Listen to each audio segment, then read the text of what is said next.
Welcome to Train Signal. You're watching Get Your Control Freak On, where we're going to start to control what your users can and can't do through this thing called group policy. This is some good stuff. In this video, we're going to start off by talking about what it is we're going to be building through this video. Then we're going to talk about what is group policy. I'm going to talk to you quite a bit about the foundations and some of the theory behind group policy, but all along the way, we're going to be bouncing back and forth to machines, illustrating pretty much at every step. And then I want to talk you through setting up 4 of my favorite policies. It's actually more than just 4 settings, keep in mind. But there's 4 things that I like to do when I'm presiding over a network per se. And I'm going to step you through those step by step. Alright, so in a nutshell, that's what we're going to be doing. There's a lot of stuff in here, so let's go ahead and let's keep on moving here. We're going to be locking down the desktops for Globomantics. The good news is that the other 23 machines we were waiting on in back order, they finally came in. And we ended up with a new assistant, whose name is Jamie. And Jamie set them all up and joined them all to the domain. But what this means is now that people can actually start coming to work.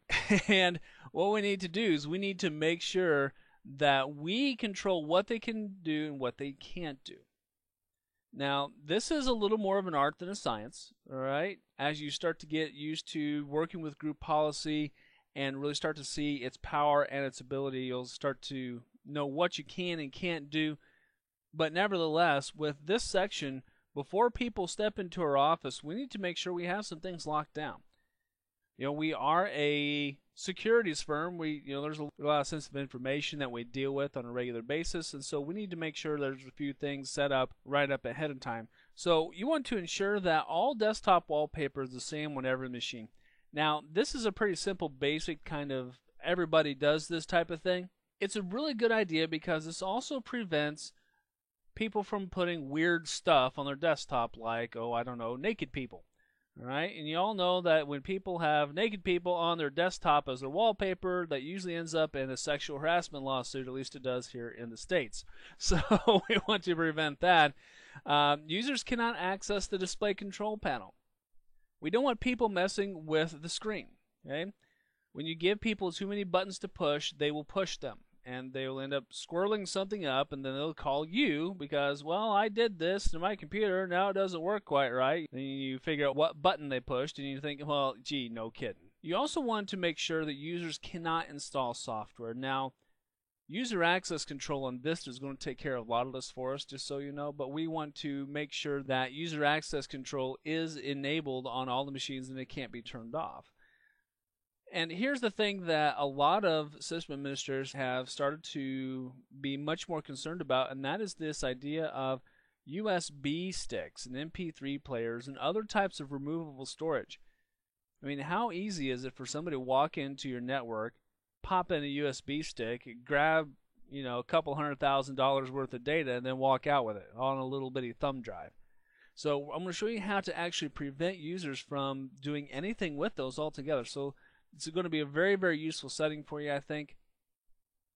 But these are the things that we want to be able to ensure that our users cannot do. So in order to make all of this happen, okay, we're going to be using this thing called group policy. And we're going to go back to our Active Directory stuff. We were working with sharing files and such and folders in the last video, but now we need to go back in Active Directory. We're going to be making all of this stuff happen through this really cool technology called group policy. So let's talk a little bit about what a group policy object is. A group policy object, what it does is it gives you control over what users and computers can and can't do. But they've expanded group policy, especially with Server 2008, and in the next couple of videos we're going to kind of see a bigger picture of what it can do for us. It can do a lot more than just control what users can and can't do.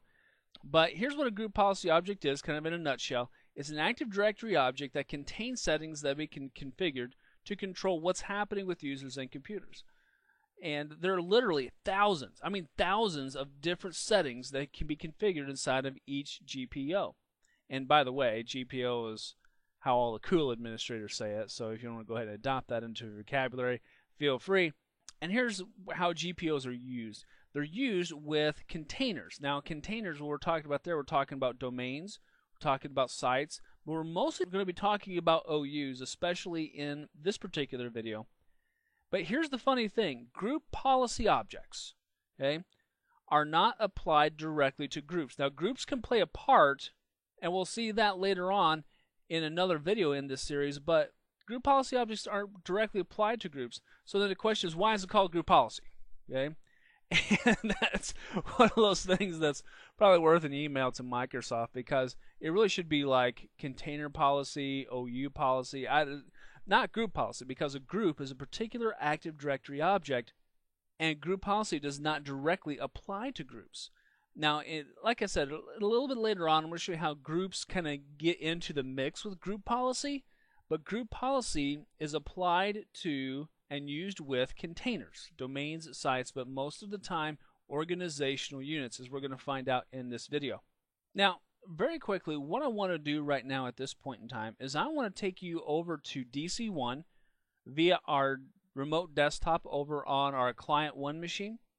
I want to show you the console that we're going to be working with all throughout this particular video and the next couple of videos as we explore this whole group policy thing.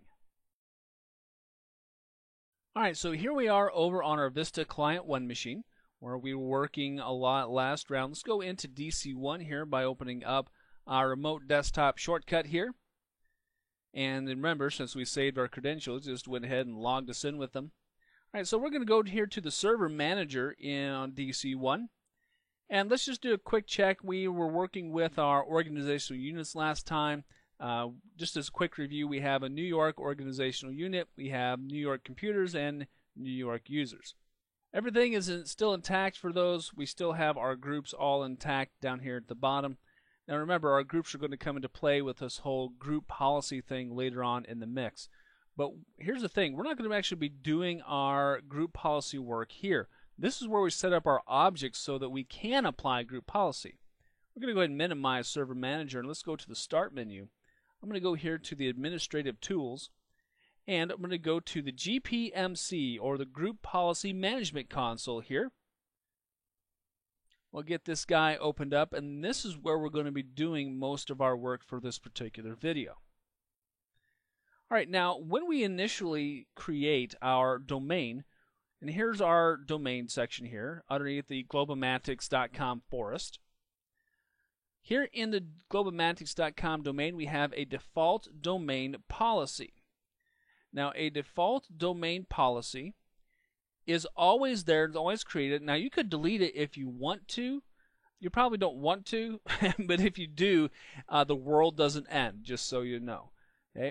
All right, so we're going to be taking a look at this default domain policy because it's always there. It's already pre-built for us. So there's nothing that we had to do to actually create it, except for create the domain.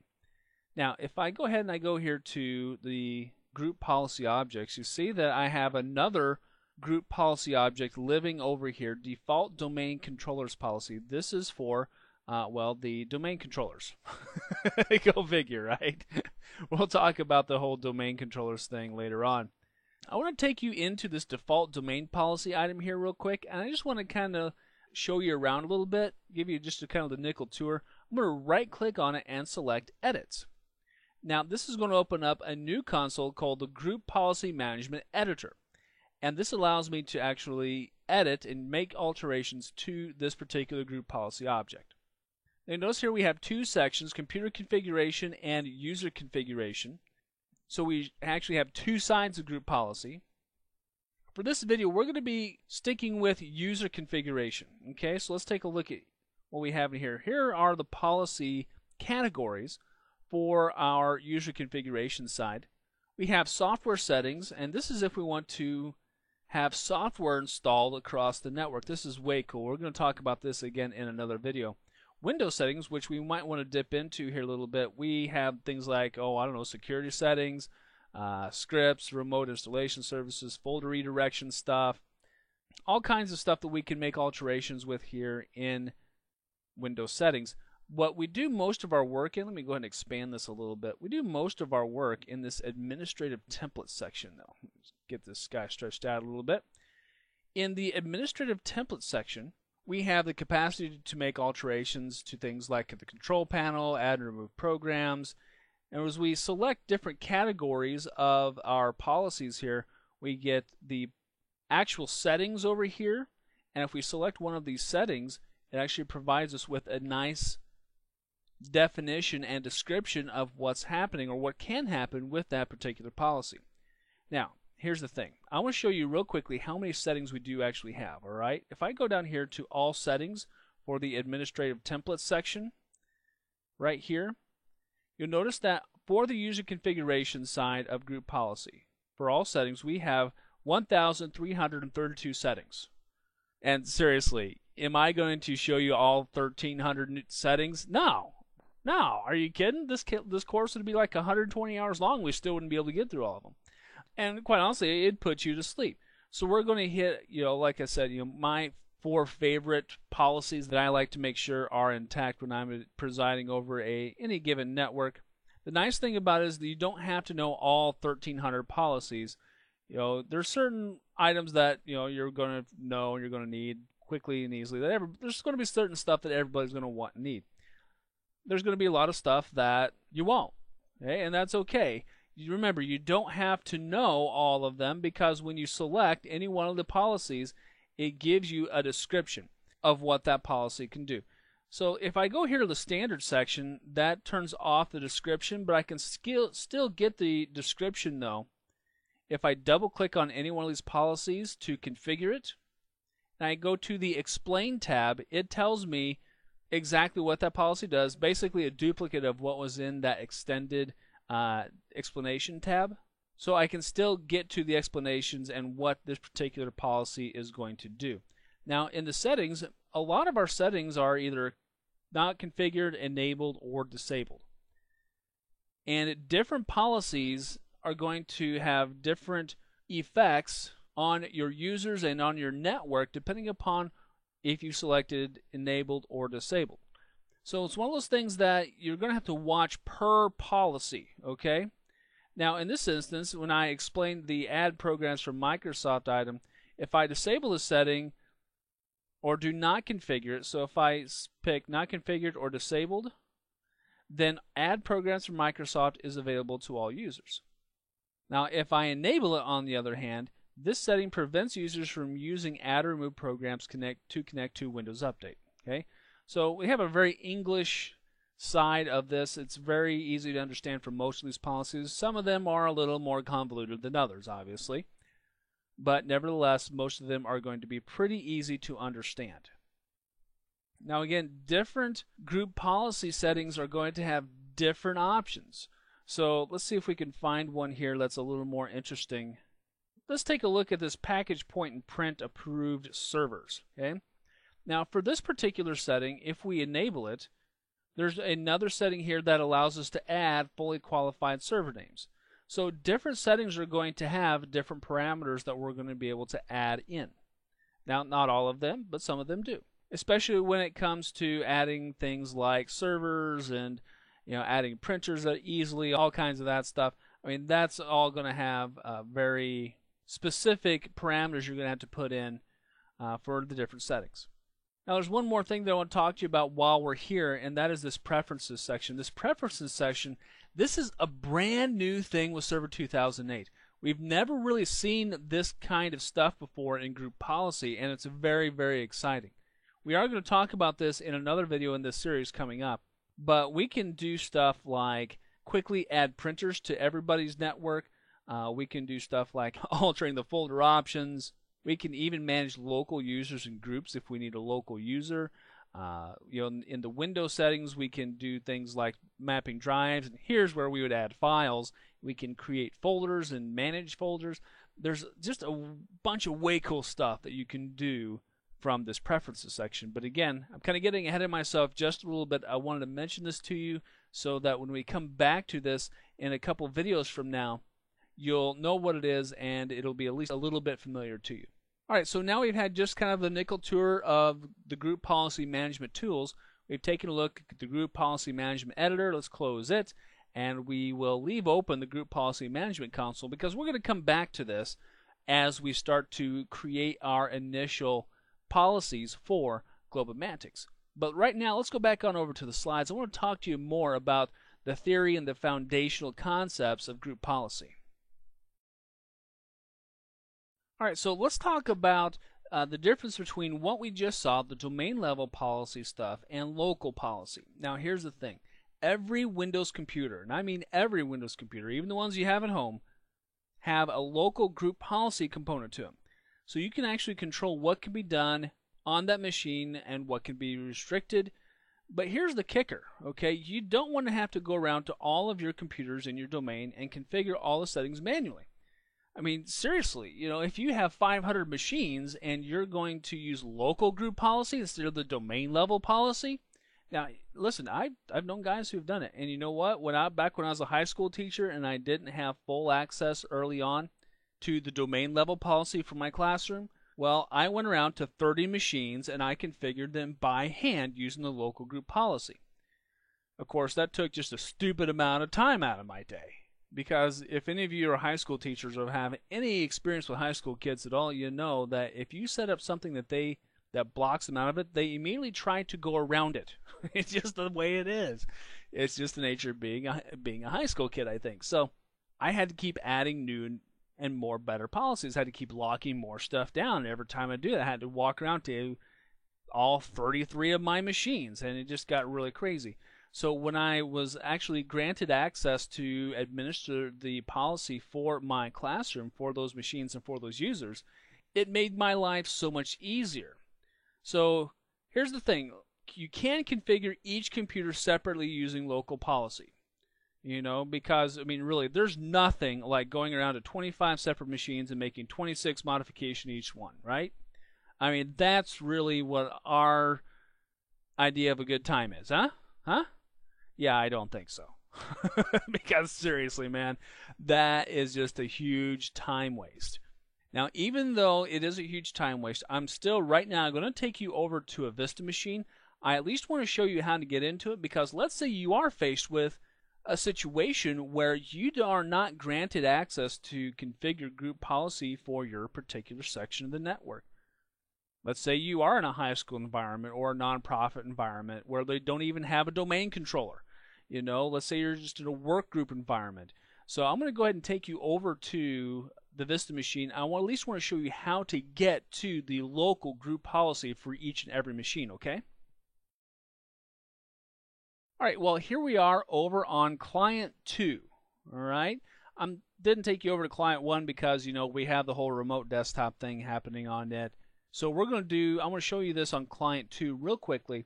We're going to go ahead and log in real quick onto the client 2 machine. Right now, it wants us to log in as Hank Richardson. Well, Hank Richardson right now does not have access to our local policies. There's two possible logins we could use. We could either use the local administrator logon that we created way back, but if we don't remember it, we might have to use our SuperCoach login. So I'm going to go ahead and just use the SuperCoach login, because quite honestly, I don't really remember what the administrator password was that I set up for the local administrator right now. But I do know that I can get into it with SuperCoach, because the SuperCoach, as the domain administrator, is the highest level of authority and is provided the most amount of permissions. So if I go ahead and close our control panel here so I can just kind of get this stuff out of the way. And now I want to show you how to get to that particular group policy for this local machine. I'm going to go to the Start menu, and here in the search box, I'm going to type MMC. Now, by the way, if you're running Windows XP, you would actually go to the Start and you would go to Run. Of course, I don't have Run on this machine, so we're going to go jump right over here to the console. Now, this is the MMC, Microsoft Management Console. This is what you'd also see inside of Windows 2000 and 2003. We didn't have that nice pretty server manager back in the old days. It's kind of funny to say that. Alright, so I'm going to go here to the File menu and select Add Remove Snap-in. And here in the Add Remove Snap-in, I'm going to go to the Group Policy Objects Editor here. I'm going to select it. And it's going to ask me, which machine do I want to manage? Well, I want to manage the group policy stuff on the local computer. And I'm just going to tell it Finish. And that's really all there is to it. So I select Group Policy Object. I can double click on it and select Add. Make sure I select local computer, and there it is. So I'm going to tell it OK, and now I'm going to go ahead and expand this here so we can see everything that's happening. Here's the local group policy. You see I have the computer configuration and the user configuration. You will remember that we have the software settings, Windows settings, and the administrative templates, but notice that preferences is missing. Okay, we don't have the preferences section here in local group policy because, well, it's local group policy. I mean, it's the local computer. We're not setting up files and folders and shared maps, shared drive maps, and all the other stuff across several machines. We're only doing it for this one machine. So when I want to lock something down, let's say I want to lock down the control panel. I'm going to go here to the control panel underneath administrative templates. I'm going to use the standard option here so I can see it just a little bit easier. I'm going to prohibit access to the control panel and enable it. Okay, that group policy setting is applied. I'm going to tell it OK. That was really easy, wasn't it? Yeah, it was. But now, since this is local computer policy, you know what I'm going to have to do? I'm going to have to go around to all 25 of my other machines, or I'm sorry, 24, right? I can't do math in my head. All 24 machines, and I have to turn this on. Yeah, that sounds like a way to just really kill an afternoon or an evening, doesn't it? Yeah, and trust me, it is, because I've been there and I've done that.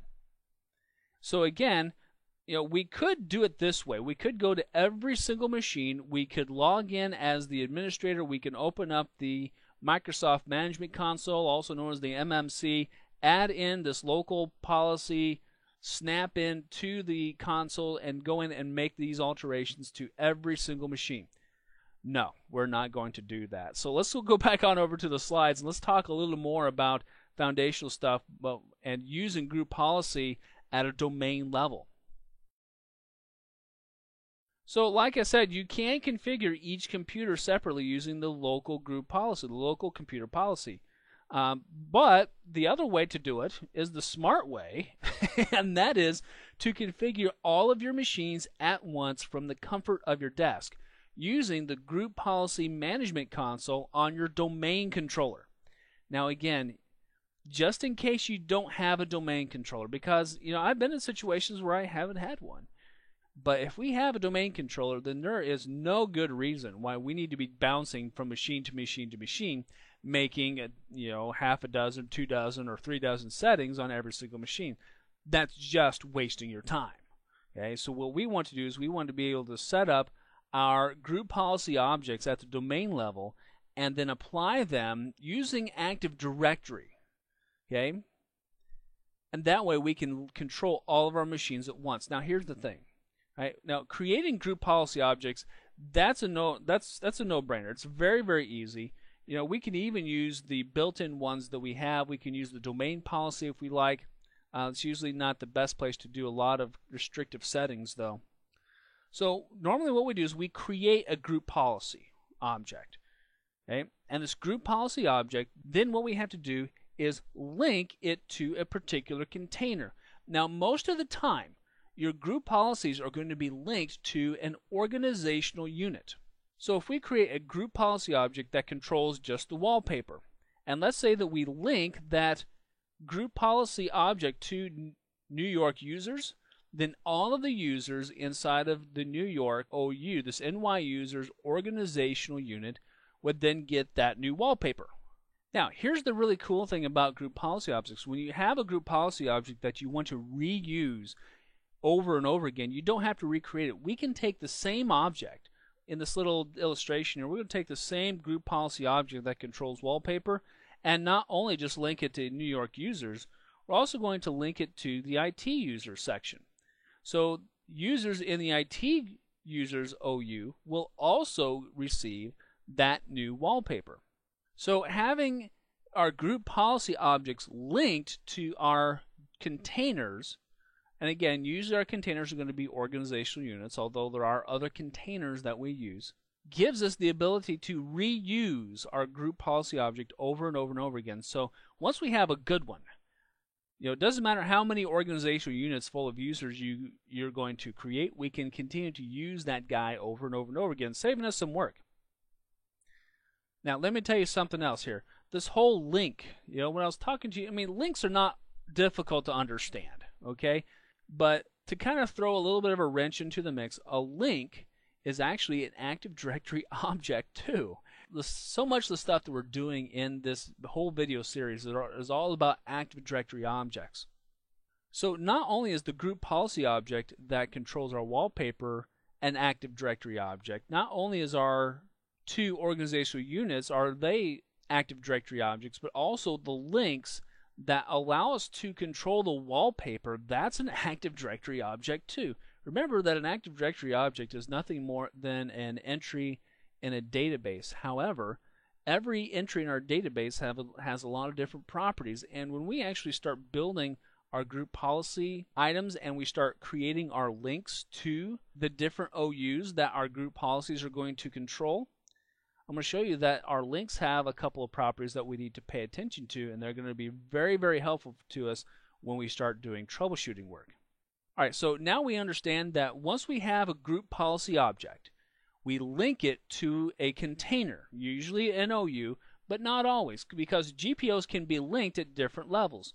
For example, we can link a GPO at the domain level, and then everything in the domain by default, unless we make any kind of alterations, everything in the domain level is affected. So let's say we decide that everybody is going to have the exact same wallpaper. Well, we could do that in that default domain policy. Remember how we were looking at that earlier? This default domain policy is linked to globalmantics.com as a domain. So that means anything that we set here in this default domain policy will apply to the entire domain. At the organizational unit level, everything in the organizational unit is then affected. Now, this is a nice way to keep a little tighter control on what's happening in your network. When we start breaking out our users into organizational units, it's a lot easier to apply group policy objects. We're going to talk about that again in another video as well. But we can also apply them to sites. Now, we haven't really talked about sites at all in this series. We've talked about them a little bit here and there. We renamed our default first name site to New York and stuff like that. Now, we can apply GPOs also to the site level. You know, we don't normally, all right? I mean, this is not something that we do on a normal everyday basis. Most of the time, we restrict our GPOs to either our domains or our organizational units. But you can apply a group policy object or a GPO to a particular site. Now, whenever we start talking more about sites later on in this video series, it'll probably become a little more clear because we can use sites to control what happens at a physical location type of level. But we're not quite there yet, so we'll talk more about sites later on. We're going to be focusing in on working with the domain and the organizational unit level, more so the organizational unit level. Let me tell you a little bit of a secret about your default domain policy. Your default domain policy right here is almost always the least restrictive. Okay? You're only going to do very basic core kind of stuff here in the default domain policy. You're going to set up your stuff like your password policies. Okay, your desktop wallpaper, okay, maybe you might do that here, but chances are we're actually going to be doing a lot more of our work in the OU level. And remember, since we can create a group policy object and we can link it to several different organizational units down here, well, then we can continue to reuse the same GPO over and over and over again. Now, right now, our structure is pretty basic. But in another video, we're going to start breaking this out into a little more complex structures that will give us a little more ability to apply group policy more efficiently. But we're going to keep this one pretty simple. Okay? So, because really what we're really talking about is what is a group policy object. We're really getting the foundation underneath this here. Now, we know that group policy objects now can be linked at the site level, the OU level, and the domain level. But here's another thing. Group policy has two sides, users and computers. Now, we've talked about and seen this already. Now, here's the thing. While you can configure settings for both sides in any one group policy object, we generally don't. Okay? Why? Because it gets messy and annoying and will give you a headache. Let me guarantee that. Why? Because I've done it. Okay? We separate out our users and computers into separate organizational units. So that way we can apply separate group policy objects to them, okay? So when I'm creating a desktop lockdown policy like what we're going to be building in our exercise here, when I create that for the users, I'm going to be only working in the user configuration section in the user policies section, and I'm going to apply and link this group policy object to an organizational unit that only contains users.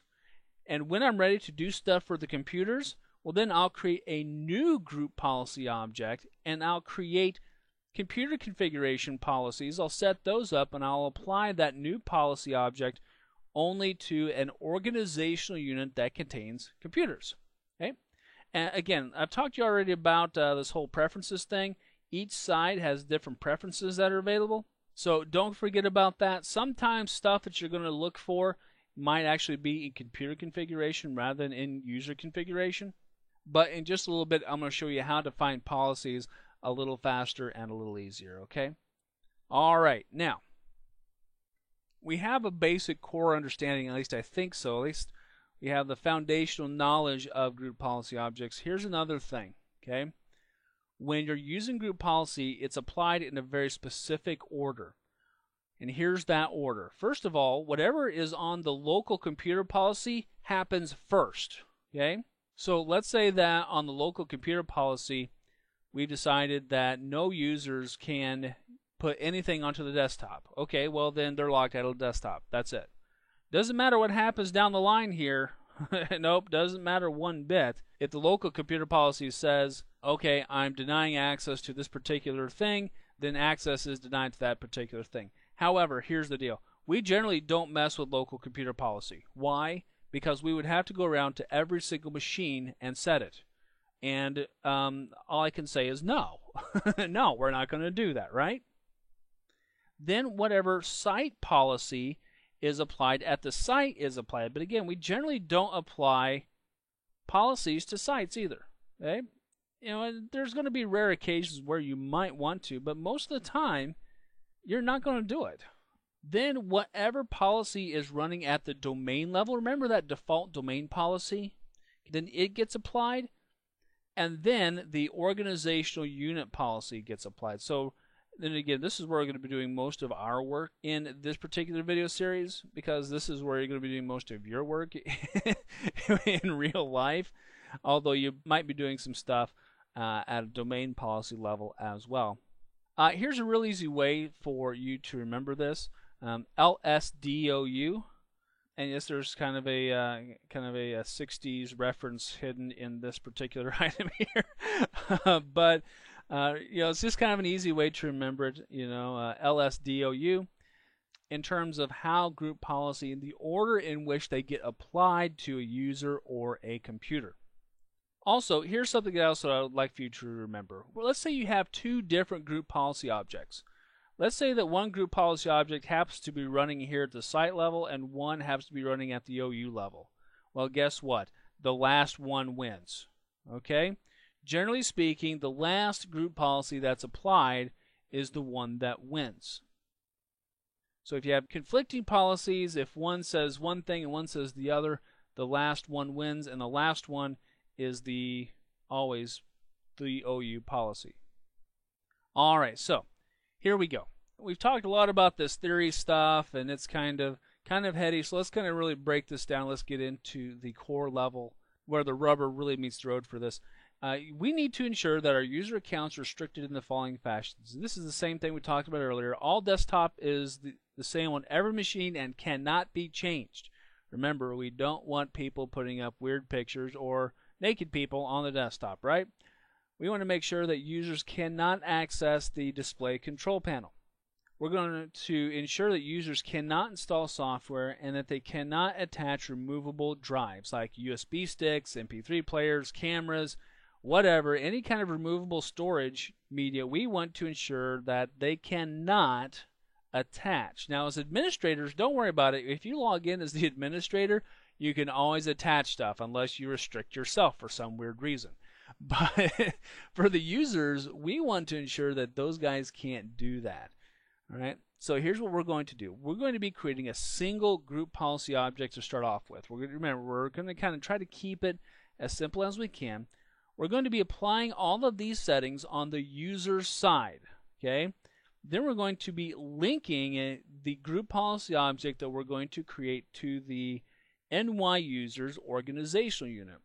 And then after we've got it set up, we're going to test out this group policy object with Elbinga. Remember Elbinga from the other video?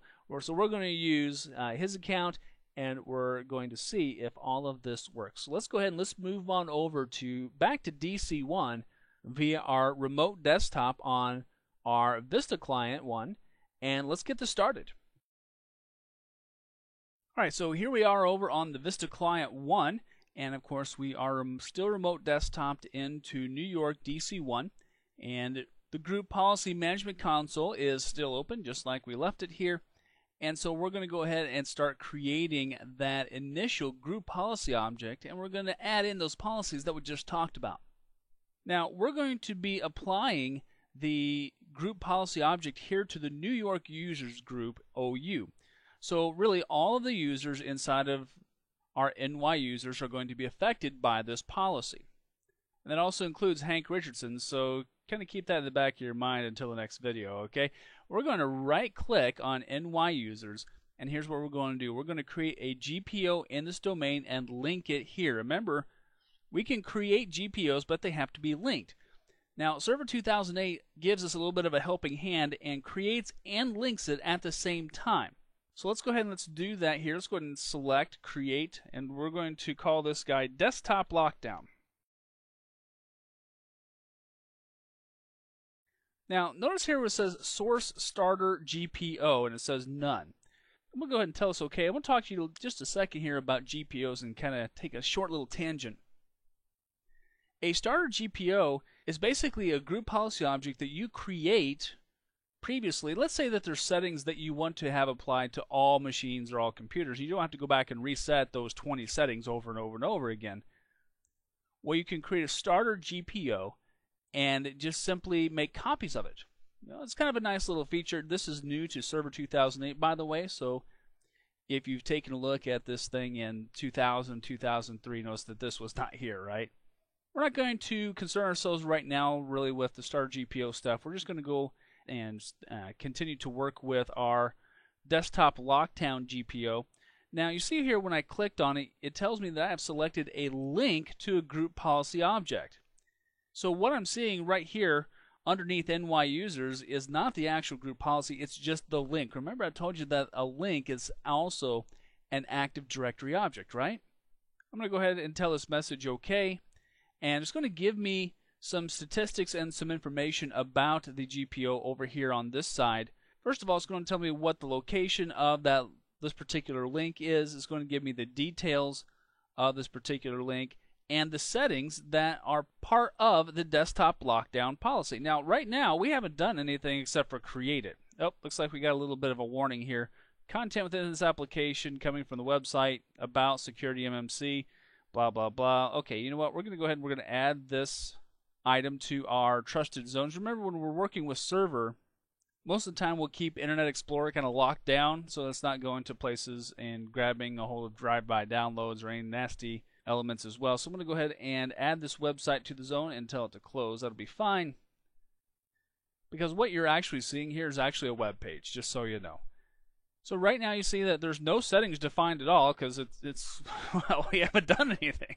So also there's a delegation tab, and we're going to come back to this tab. This is going to play a much needed role in another video, but we'll deal with that when we come to it, all right?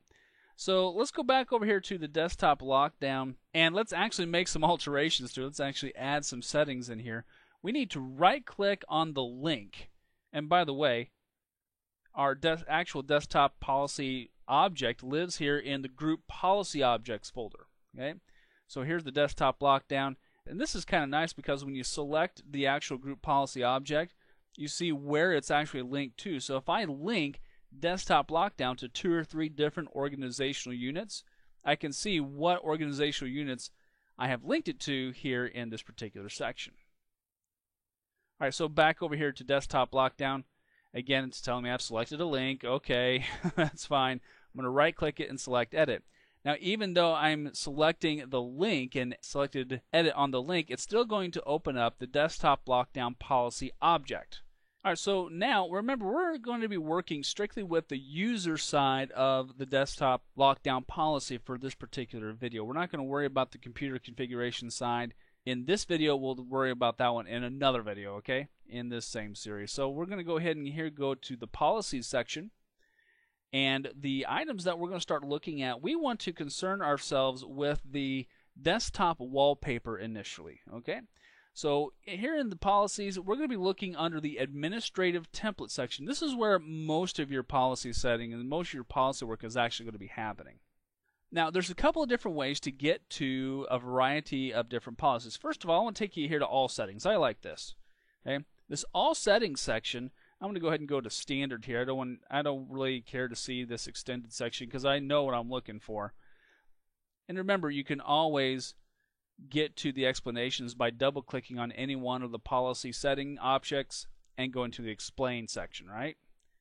When I look here at all settings, I have 1,332 unique settings for the user side for the configuration. Now, I could scroll through all 1,300 and some odd settings, but I have better things to do with my time, right? So here's what I want to do. We can actually filter out for particular topics that we're looking for. First of all, I want to turn on this filter, okay? And now I'm going to go here to the view menu, and you see that the filter is on, but I'm going to go here to filter options. Now, this is the thing that I'm going to recommend that you use the most often. All right. First of all, enable keyword filter should be checkmarked, and right now it's filtering for the word removable because I was messing around with this earlier. Now I'm going to do a filter for desktop. Okay, let's see what we come up with here. I'm going to tell it OK, and it's going to refilter for items that are specifically for the desktop or have desktop in the titles at the very least.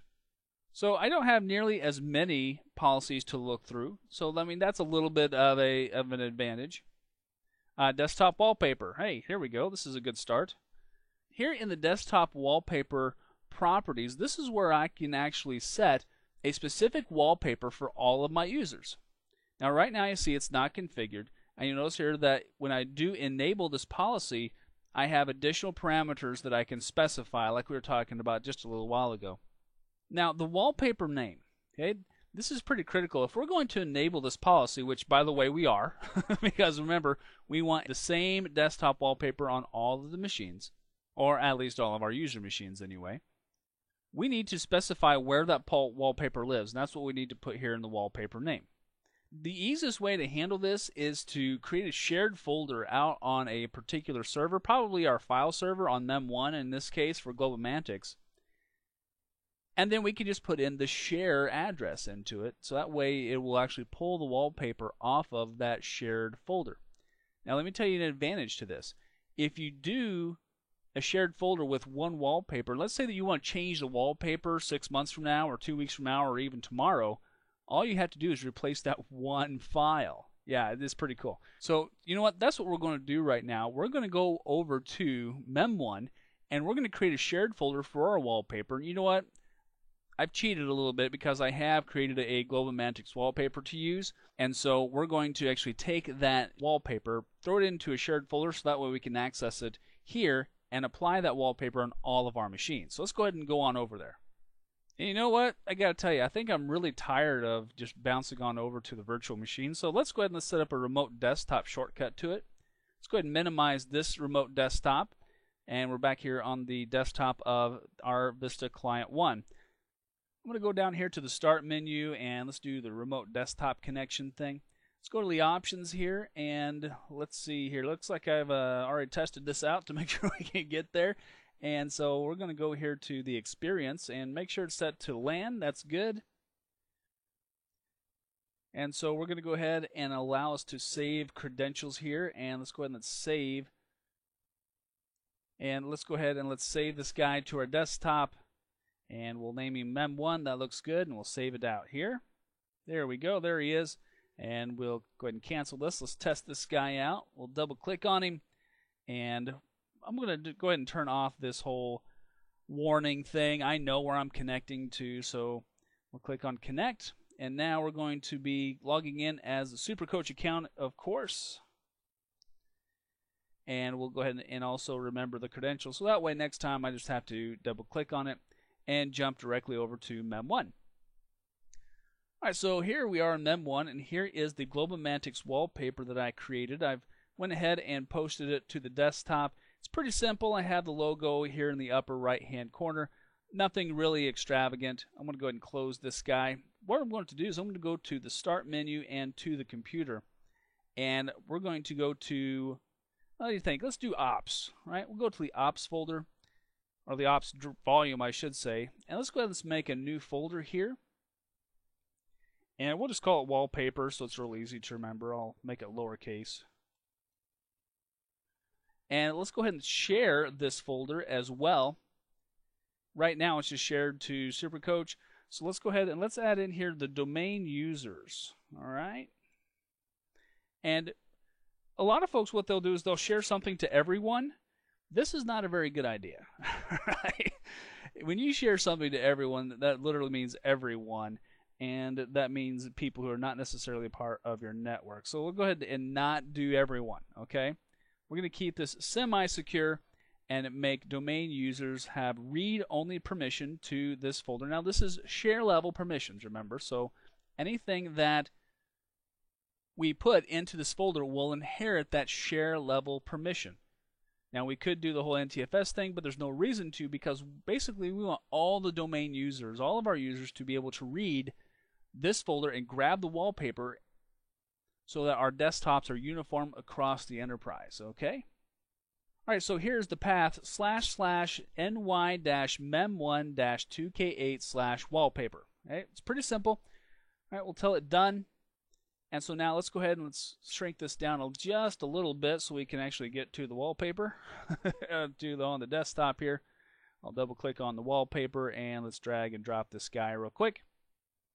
And we'll delete the copy hanging out here on the desktop. That's fine. So now our Globomantics wallpaper is hanging out here.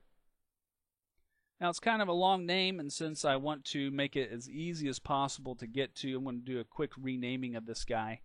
I'm going to right click on him and we'll select rename, and I'm just going to call it GBWP. So it's short. And the actual name of this file, notice that this is just a bitmap image. I'm going to right click on it and go into its properties. The actual name is gbwp.bmp. Okay, so it's gbwp for Globomantics wallpaper.bmp. Right, because we're going to need to put in that exact address and the exact file name over on our group policy object. So let's go ahead and let's minimize our New York Mem1 desktop, and let's go ahead and let's go back to our DC1 remote desktop. Look how easy that is. Once you have your remote desktop set up, you can bounce back and forth. You can have multiple remote desktop sessions open at once nowadays. All right, let's see here. Let's go back over here to our group policy editor, and let's go back to the desktop wallpaper, and we will enable it. And now we're going to put in our wallpaper name, //ny-mem1-2k8/wallpaper /gbwp for Globomantics wallpaper.bmp. That's the file name, right? We'll have the wallpaper center on every single desktop. Now this, just so you know, this particular wallpaper is actually 800 by 600. Because that's the resolution that all of our machines are in. Now, most desktops are at least 1024 by 768, so make sure your wallpaper is at least that size or larger, depending upon the standard display of what you have running in your shop, okay? All right, so we go ahead and we'll enable this wallpaper. So we've started with the first item on our hit parade. We've specified the desktop wallpaper, and that's neat. But here's the thing. We're not preventing our users at this point from changing the wallpaper. That's a little more rascally.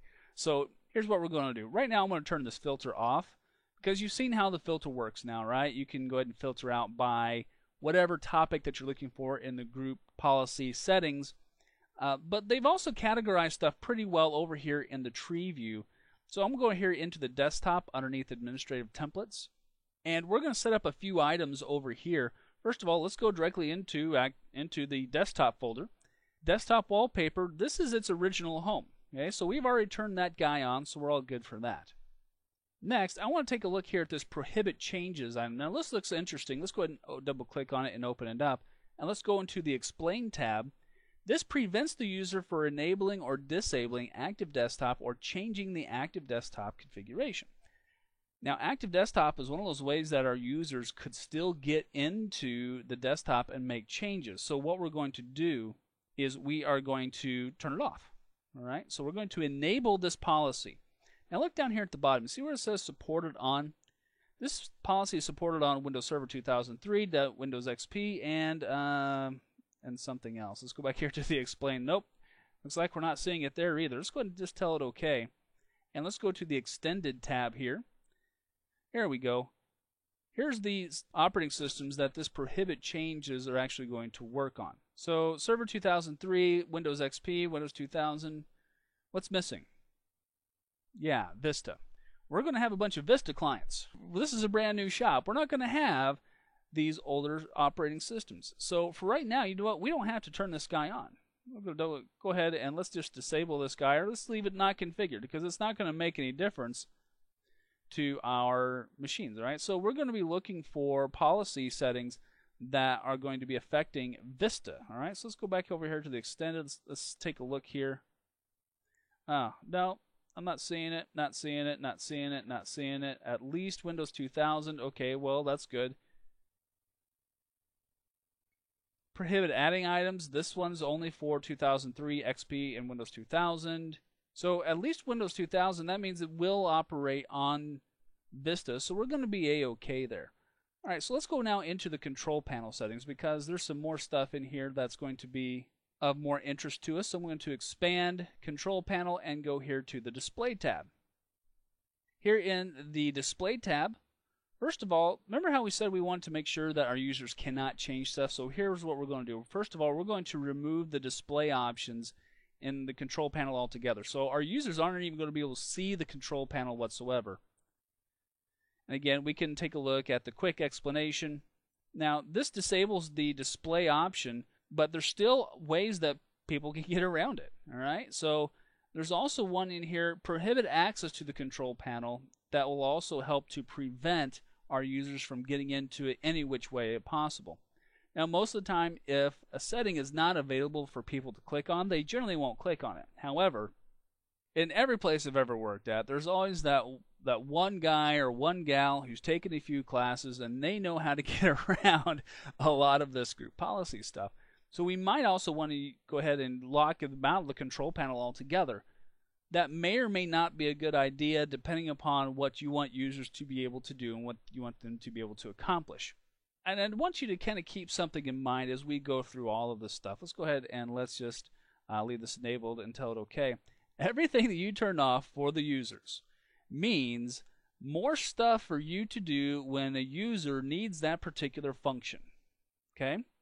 So if you turn off the ability for users to actually get into the control panel altogether, and by the way, that's over here underneath control panel, right? If we prohibit access to the control panel and our users need something in the control panel to do something that is related to their work, that means you or a member of your staff have to go over to that machine, log off the user, and log on with an account that is exempt from this policy. So something that you want to keep in mind, okay? I'm going to go ahead and I'm going to leave this disabled or not configured, really. So because I'm thinking, this may or may not be a good idea for our initial site. Because remember, you can always come back and turn these back on. All right? So if you find that a user or a bunch of users are getting into the control panel doing stuff that you don't want them to be doing, you can always come back and turn this guy back on. All right, so I'm going to go back to the display tab. And here's what I really want to do. I want to prevent them from changing the wallpaper. Right? And again, it says at least Windows 2000, which means Vista is going to be included in this particular setting. So I'm going to prevent my user from changing the wallpaper properties by enabling this policy. Let's go to the explanation tab. Some of these settings rely on other settings in this particular object. So one of those things that you really need to, as you're setting this up, never skip the explanation tab. Okay, it's always going to be a good idea for you to know exactly what this thing is going to do, and if there's anything else that this particular setting relies upon. Right here, you see, no, you must also enable the desktop wallpaper setting to prevent users from changing the desktop wallpaper. Well, fortunately, we've already done that, right? So we have met the requirements for this particular policy. So our users will not be able to change it, and we have set the appropriate policy for the desktop wallpaper. Take a look at this here too. To remove the desktop tab, might be something we should probably do. In order to make sure that our users can't get to the desktop, we might want to change this one as well. Let's go ahead and tell it okay. Let's see if we can find this guy here. Hide desktop tab. The desktop tab just basically allows users to go into the desktop settings, and we're going to go ahead and enable it. We're going to make sure that the desktop tab is also gone. So anytime that they might want to try another workaround, the desktop tab is still gone. So we're kind of doing maybe a little more than what we need to, but in the realm of locking down your desktops, it's better to be safer than sorry. Because if it ever causes you any problems, I want you to remember you can always come in here and turn it off. Group policy is very flexible in that fashion. All right, so let's click here on the standard tab, and let's see here. We have enabled remove display in the control panel altogether. We have hidden the desktop tab. We have prevented our users from changing wallpaper. So with this particular setting, remember how I said we were setting up my favorite 4 settings, okay? Well, in order to accomplish this one task, we had to enable several different settings in this policy object. So I want you to keep that in mind. In order to perform one function, you may have to turn on several different policies in order to make that happen, because remember, some policies rely, or at least should say, some settings rely on other settings. All right, so we've got this one down. Next, let's take a look at this whole being able to prevent them from installing software. So let's go here to add or remove programs. Now, user access control, just so you know, on Vista will prevent a lot of this whole software installation thing. But what we're going to do is we're going to go ahead and we're going to remove the add or remove programs altogether, just to prevent our users from using that particular item. Let's say that somebody gets a hold of administrative credentials and they're able to go in and use add or remove programs. They can still use it because it's still available. In Vista, in order to install, you have to have administrative credentials. Otherwise, you can't install anything. So just again, this is just more of a better to be safer than sorrier type of thing.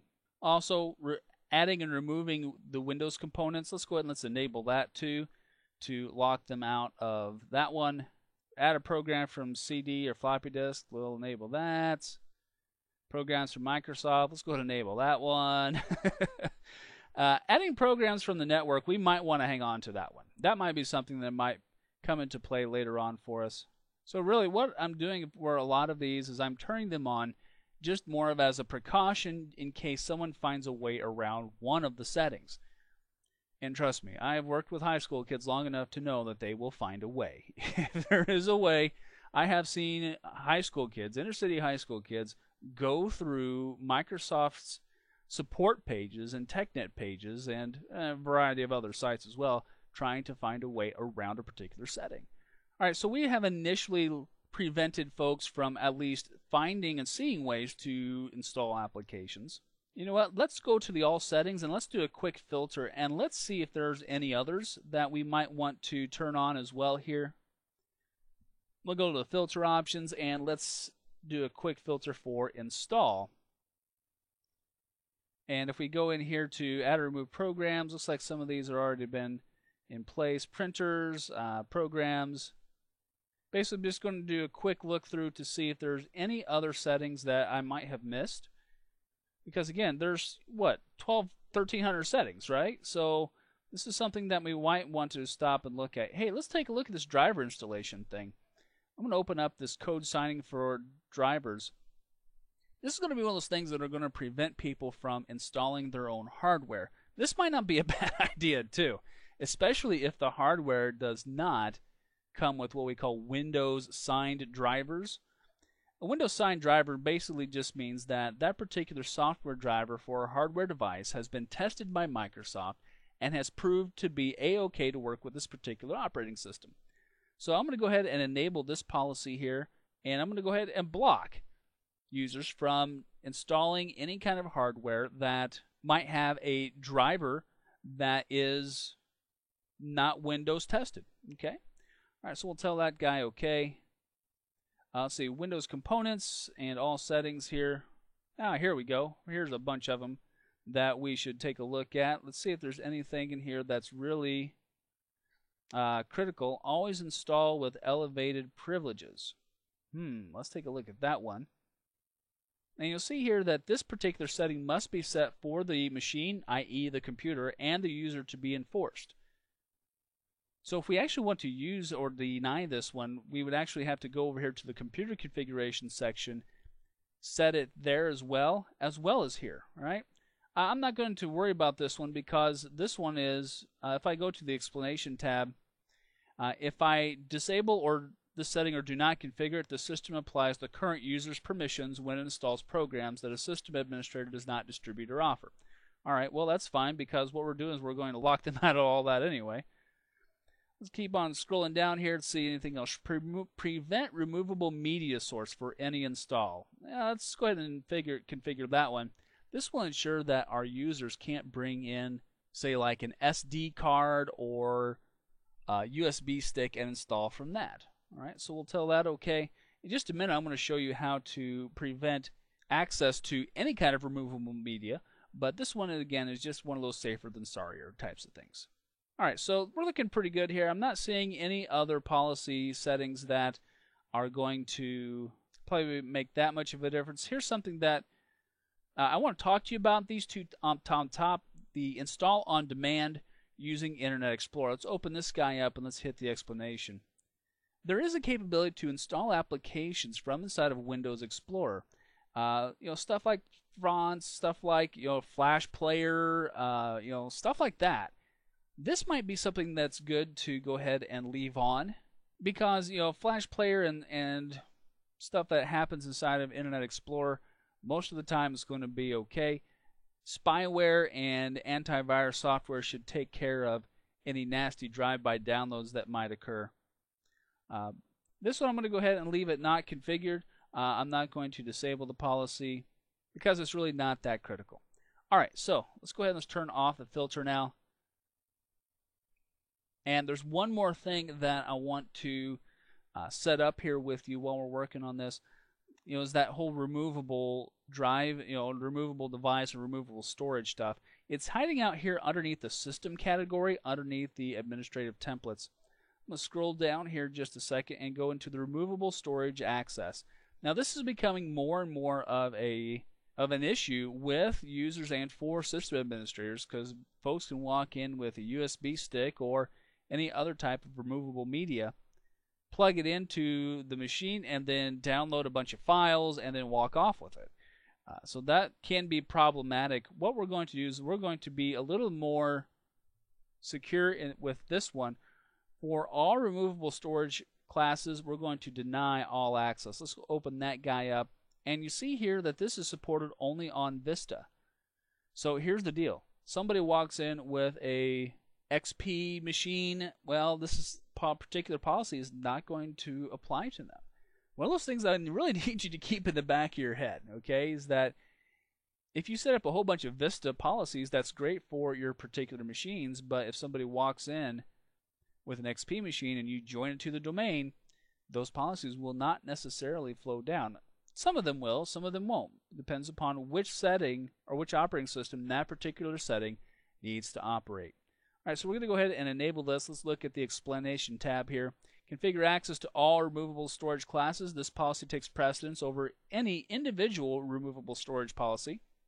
If you enable this policy setting, no access is allowed to any removable storage class. Okay, well that's neat. We'll tell it okay.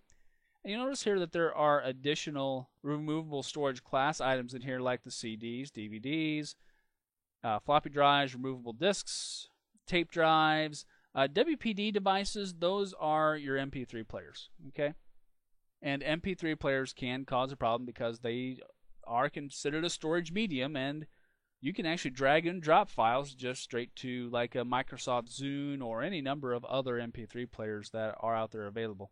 So we're just going to deny access to all of them. Okay?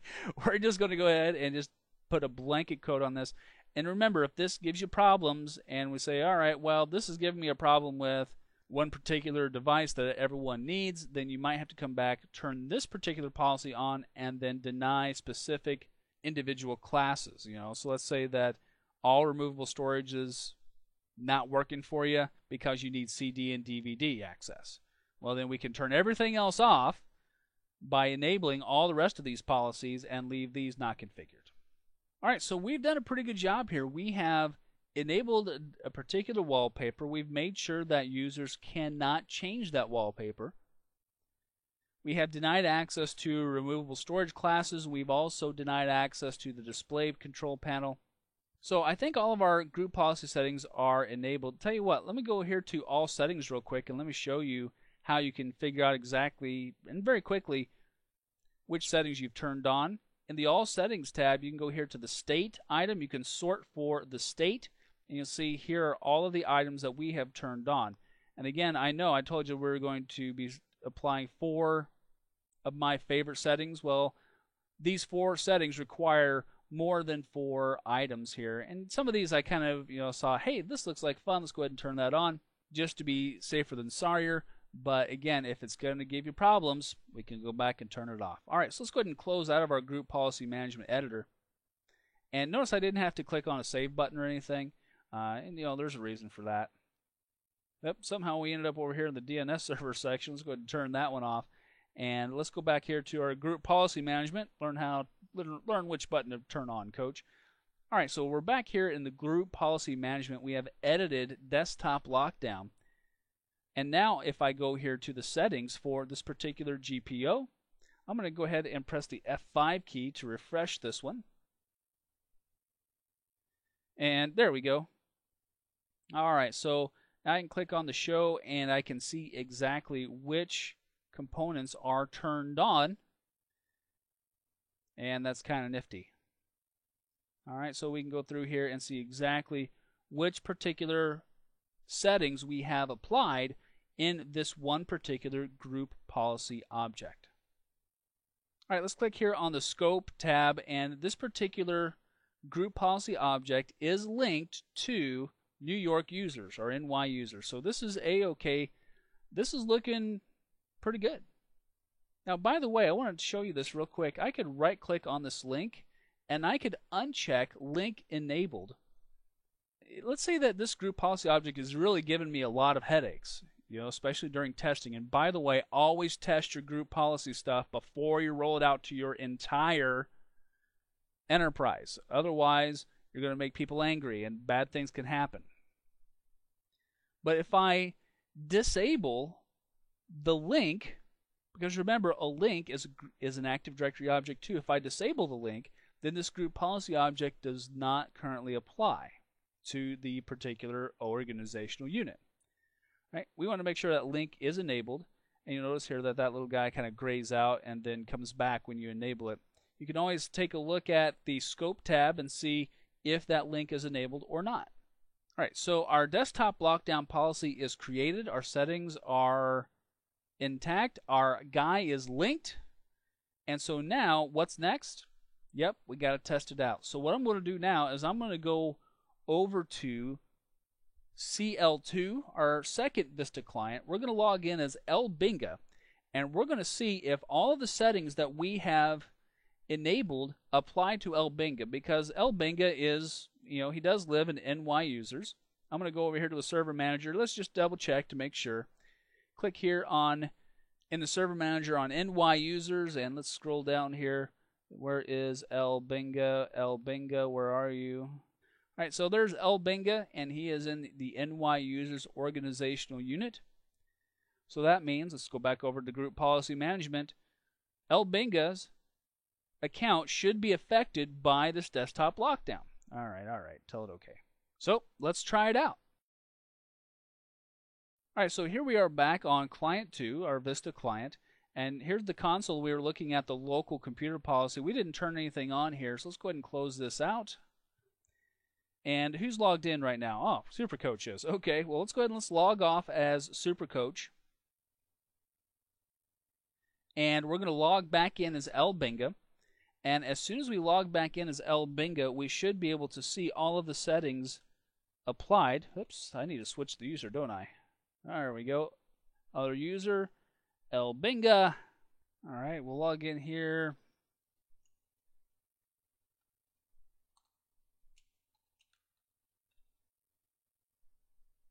And in just a second here, we should be presented with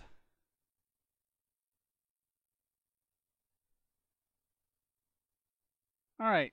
Well, our desktop wallpaper didn't show through. That's not very good. Let's right click and let's see if we can get to the settings. Nope. Okay, well that one worked. All right, so we're okay there. Let's go to the start menu and let's go to the control panel, and oh gee, look, there is no control panel. Yep, that's right. We turned it off, didn't we? So we're a-okay for that one. That one seemed to work as well. Now, what I'm going to do here is I'm going to actually try to install actually insert a USB stick, and I'm physically doing that here. I know you can't really see that, but I'm trying to put in a USB stick, and let's go to the start menu and go to computer. Let's see if I can see it. I'm going to hit the F5 key, and I've got nothing. All right, well, that's good. So that worked too. What would happen if I go to uninstall or change a program here? Well, I can still get to this. So the Windows features is still there. So this one didn't work either. We got some problems here. We got to go back and get these particular policies fixed. Now, before we do that, there is another tool that I want to introduce you to here real quick, and that is a command line option called gpupdate/force. Now I can actually access gpupdate from here, from LBinga's account actually. So if I do gpupdate and hit the enter key, it's actually going to try to update the policy for me and see if we can actually get those new policy settings downloaded from our domain controller. Okay, the user policy update has completed successfully. That's good. And the computer policy update, which I know we didn't do anything with, right, has completed successfully. So let's go ahead and let's exit out of that, and let's go ahead and log off, and let's log back on. We may even have to do a restart. Let's find out. All right, and we'll try this one more time here.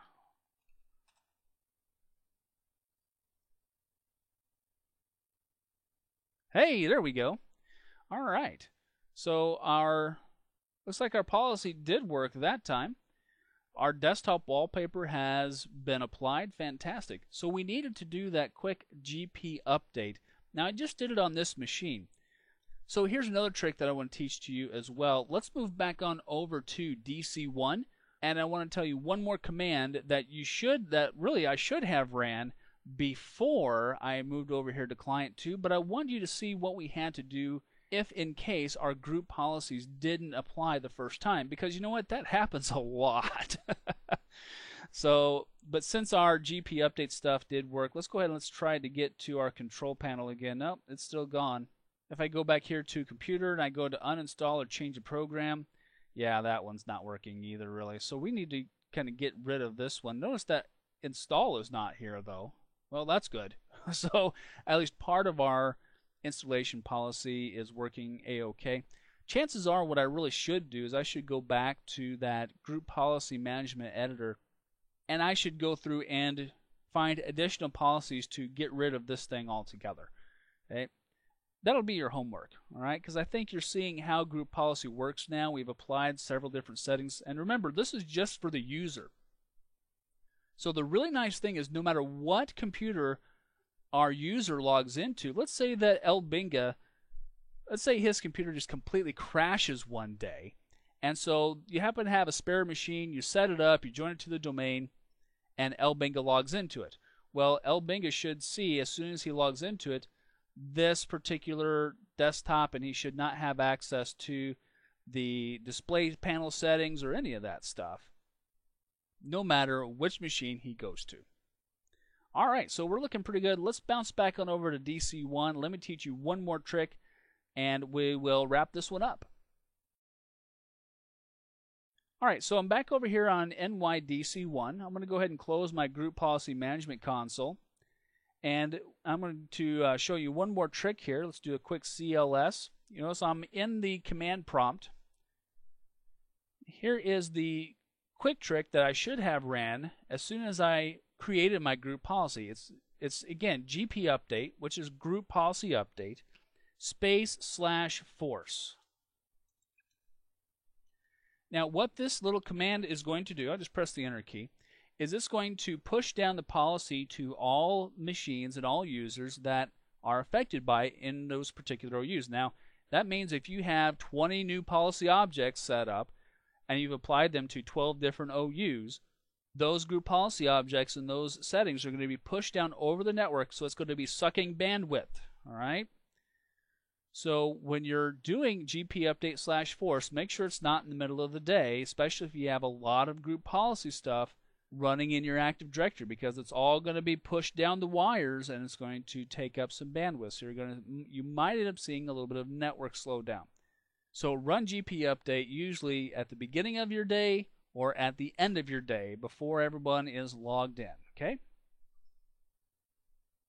Alright, so our user policy updates are completed successfully. This should kind of be just one of those things you need to get into kind of an automatic mindset about, because GP update /force will prevent any weirdness from, or at least I should say, prevent more weirdness from happening with a group policy.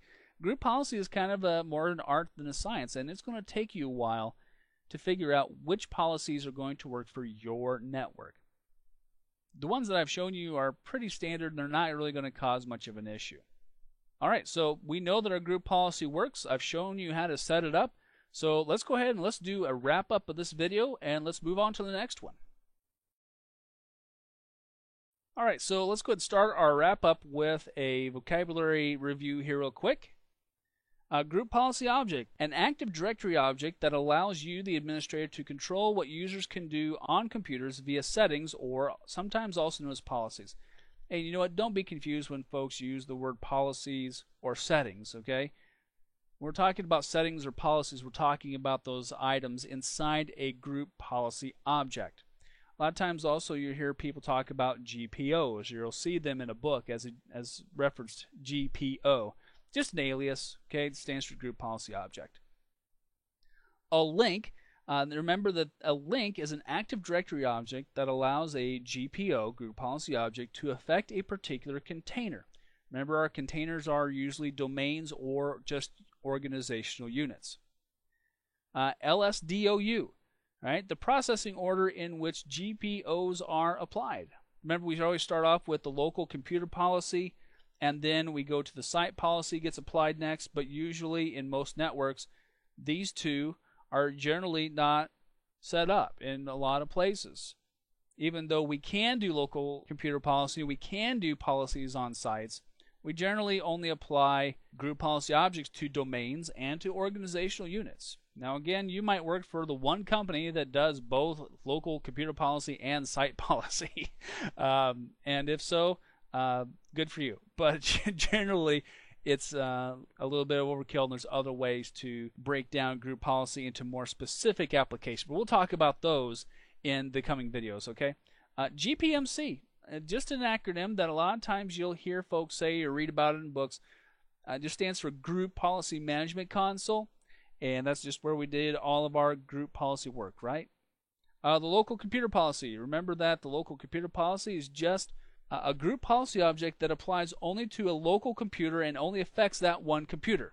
Now remember that we generally don't do a lot of local group policy on individual computers, because we would have to set those up on every single machine. If you have 500 machines in your network, are you going to go to all 500 machines? I think not. I mean, I guess you can, but you don't need to, right? Because we can do all this work at the domain level and at the OU level. Alright, so after watching this video, you should be able to create and link a group policy object to an OU. And we did that all in one fell swoop, didn't we? We just created and linked it by doing a quick right click on the OU in the Group Policy Management console. You should be able to apply settings in a GPO to lock down the user's ability to do stuff like change the desktop, We set the wallpaper, make sure the user can't change it right. We lock down their ability to even use the display control panel altogether. So they can't even see it or reach it. Also, we reduce their ability to attach a USB drive or other removable storage device. And also, we prevented their ability to install software. We still have the ability to uninstall software, right? So there are some other policies in there that we probably should have messed with.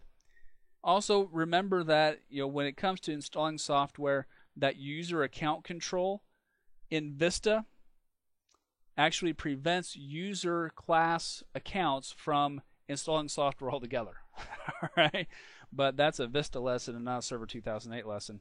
There's another section in the computer configuration side of the policy, by the way, I'm going to show to you in the upcoming videos that will further lock this down for UAC for Vista. So I'll show those to you in the coming videos. But anyway, you should be able to also describe the order in which group policies are processed. And remember that it starts with a local group policy, the local computer policy, the site policy, the domain policy, then the OU policy.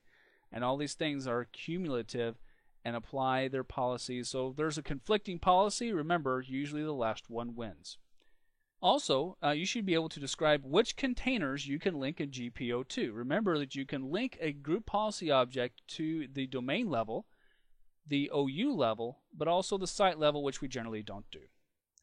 All right, friends. Well, hey, that wraps up this particular video.